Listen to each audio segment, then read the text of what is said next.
آپ صلی اللہ علیہ وسلم ایک ہی رات میں سٹارز، پلانٹس اور گیلیکسیز کو کراس کرتے ہوئے زمین سے آسمان کی طرف گئے۔ اب اللہ نے قرآن میں ایک جگہ فرمایا ہے کہ زمین اور آسمان کے درمیان ہر چیز اللہ کو سجدہ کرتی ہے۔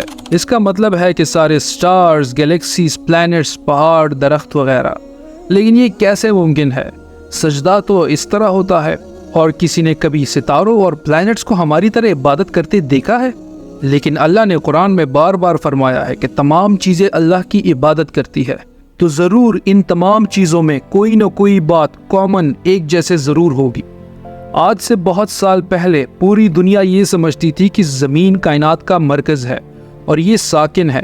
زمین تو ساکن ہے بیٹا، زمین روٹیٹ کرتی ہی نہیں ہے، زمین گردش نہیں کرتی۔ لیکن آج سے 400 سال پہلے گیلیلیو نام کے ایک اٹالین سائنٹسٹ نے 2 لینزز کو الگ کر کے رکھا تو اسے پتہ چلا کہ ایسا کرنے سے دور کی چیزوں کو قریب سے دیکھا جا سکتا ہے۔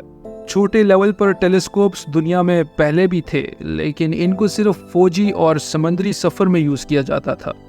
لیکن گیلیلیو نے ٹیلیسکوپ کو امپروو کر کے انسانوں کی تاریخ میں پہلی بار اس کا رخ آسمان کی طرف کیا، جس سے اس نے دنیا سے پہلی بار سورج اور چاند کو بالکل قریب سے دیکھا۔ اور گیلیلیو نے ان سب کی موومنٹ کو آبزرو کرنا شروع کیا۔ 1300 دنیاؤں کو اگر ملا لیا جائے تو ان سے ایک جوپیٹر بنتا ہے۔ گیلیلیو نے دیکھا کہ جوپیٹر بھی باقی سٹارز کی طرح گول ہے، اور اس کے اوپر جو روشنی ہے وہ مہینے کے مختلف دنوں میں بدل رہی ہے۔ وینس اور سیچرن کا بھی یہی حال تھا۔ اب یہ سب کچھ تبھی ممکن تھا جب یہ ساری چیزیں سورج کے گرد گھوم رہی ہو، دنیا کے نہیں۔ گیلیلیو نے یہ باتیں پوری دنیا کو بتائی کہ کائنات کا مرکز زمین نہیں بلکہ سورج ہے۔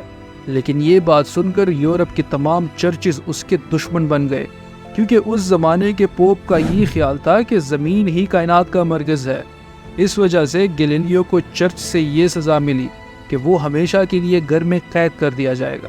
لیکن گیلیلیو نے اپنا کام جاری رکھا اور اس کی ان ریسرچز کو بعد میں پوری دنیا نے مانا، یہاں تک کہ پوپ نے بھی گیلیلیو کی موت کے 350 سال بعد پوری دنیا کے سامنے اس سے معافی مانگی اور کہا کہ ہم غلط تھے اور آپ صحیح تھے۔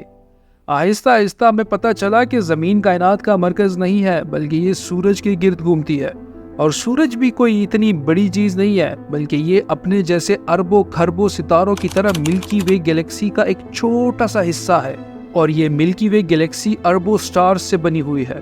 یہ تمام ستارے ایک ہی سرکل میں گھوم رہے ہیں، ہم تو سورج کے گرد گھوم رہے ہیں، تو سورج جیسے اربوں کھربوں ستارے کس کے گرد گھوم رہے ہیں؟ سپر میسو بلیک ہول۔ اس بلیک ہول نے، جو ہمارے سورج سے 40 لاکھ گنا بڑا ہے، پوری گیلیکسی کو ایک گول سرکل میں رکھا ہوا ہے، جس طرح ہمارے سورج نے زمین، جوپیٹر، مارس اور تمام سٹارز کو ایک سرکل میں رکھا ہوا ہے۔ لیکن یہ گیلیکسی بھی کوئی اتنی بڑی چیز نہیں ہے بلکہ یہ لاکھوں اور گیلیکسیز کو ملا کر ایک چھوٹے سے کلسٹر کا ایک چھوٹا سا حصہ ہے۔ یہ لاکھوں گیلیکسیز مل کر ایک کلسٹر بناتے ہیں، اور یہ کلسٹر بھی کوئی اتنی بڑی چیز نہیں ہے بلکہ اس جیسے لاکھوں کلسٹرز ملا کر ایک سپر کلسٹر بنتا ہے، اور ایسے ہزاروں سپر کلسٹرز اور بھی موجود ہے۔ اب آپ نے نوٹ کیا ہوگا کہ ان تمام ستاروں، گیلیکسیز اور سٹارز میں سے ایک چیز کامن ہے کہ اس پورے یونیورس میں ہر چیز کسی نہ کسی دوسرے آبجیکٹ کے گرد گھوم رہی ہے۔ اور جب رسول اللہ صلی اللہ علیہ وسلم بھی آسمان کی طرف گئے تھے تو انہوں نے بیت المعمور میں فرشتوں کو نماز پڑھتے ہوئے نہیں دیکھا بلکہ وہ بھی کسی چیز کے گرد گھوم رہے تھے۔ لیکن گھومنے کا عبادت سے کیا تعلق ہے؟ اللہ نے تو کہا ہے کہ یہ ساری چیزیں عبادت کرتی ہے۔ آپ کو پتا ہے کہ اللہ تعالیٰ نے یہ بات کس صورت میں کہی ہے؟ سورہ حج میں۔ حج میں مسلمان پوری دنیا سے اسلام کے سب سے مقدس اور پاک جگہ کعبہ کے پاس جاتے ہیں اور بار بار اس کے گرد طواف کرتے ہیں۔ اب اس سرکلنگ کا کیا مطلب ہے؟ جب مسلمان کعبہ کا طواف کرتا ہے تو وہ اس وقت اکیلا نہیں گھوم رہا ہوتا بلکہ سٹارز، پلانٹس، گیلیکسیز، کلسٹرز سب اس کے ساتھ ایک ہی عبادت میں شامل ہو جاتے ہیں۔ تو یہ ساری چیزیں ہماری طرح عبادت نہیں کرتی بلکہ ہم مکہ جا کر ان کی طرح عبادت کرتے ہیں۔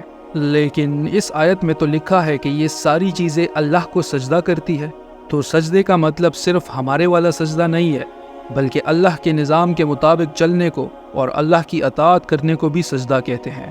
لیکن اللہ نے اس آیت میں صرف ستاروں، گلیکسی اور پلانٹس کی بات نہیں کی، بلکہ ہر چیز، پہاڑ، درخت، جانور، سب کی بات کی ہے۔ یہ تو سرکلز میں نہیں گھومتے۔ تو آج سے ہزاروں سال پہلے اینشینٹ گریس میں یہ کانسیپٹ بنا کہ کائنات کی ہر چیز ایک بہت ہی چھوٹے سے پارٹیکل، ایٹم سے بنی ہے، جس کو پھر 2000 سال تک پوری دنیا بھول گئی۔ لیکن آج سے 200 سال پہلے اس کانسیپٹ پر ریسرچ دوبارہ شروع ہوئی، اور سائنٹسٹ کی ریسرچ سے پتہ چلا کہ ایٹم سب سے چھوٹا پارٹیکل نہیں ہے، بلکہ اس کے اندر اور بھی پارٹیکلز ہیں، جیسے پروٹونز، نیوٹرونز اور الیکٹرونز۔ پروٹونز اور نیوٹرونز ہمیشہ ایٹم کے سینٹر میں ہوتے ہیں، اور الیکٹرون ہمیشہ ان کے گرد گھوم رہے ہوتے ہیں، آلموسٹ بالکل اسی طرح جس طرح پلانٹس سورج کے گرد گھومتے ہیں اور سٹارز بلیک ہول کے گرد گھومتے ہیں۔ جس کا مطلب یہ ہے کہ کائنات کی ہر چیز چاہتے یا نہ چاہتے ہوئے کسی نہ کسی چیز کا طواف کر رہی ہے، اور جب کوئی مسلمان کعبہ کا طواف کرنے کے لیے جاتا ہے تو وہ کائنات کی ہر چھوٹی سی چھوٹی چیز، جیسے ایٹم کے اندر الیکٹرون سے لے کر کائنات کے سب سے بڑے objects, plants, stars, galaxies and even بیت المعمور میں فرشتوں کے ساتھ بھی ایک ہی عبادت میں شامل ہو جاتے ہیں۔ ہو سکتا ہے اسی لیے اسلام میں طواف کرنا سب سے بڑی عبادت ہے۔ تو جب سورہ حج میں اللہ نے فرمایا کہ یہ ساری چیزیں میری عبادت کرتی ہے، تو یہ ہماری طرح عبادت نہیں کرتی، بلکہ ہم مکہ میں کعبہ کا طواف کر کے ان کی طرح اللہ کی عبادت کرتے ہیں۔ لیکن ان ساری چیزوں کا طواف کرنے کا ایک فکس ٹائم ہے، اور جیسے ہی یہ ٹائم پورا ہوگا تب ہر شخص معلوم کر لے گا کہ وہ کیا لے کر آیا ہے۔ سبسکرائب کرے۔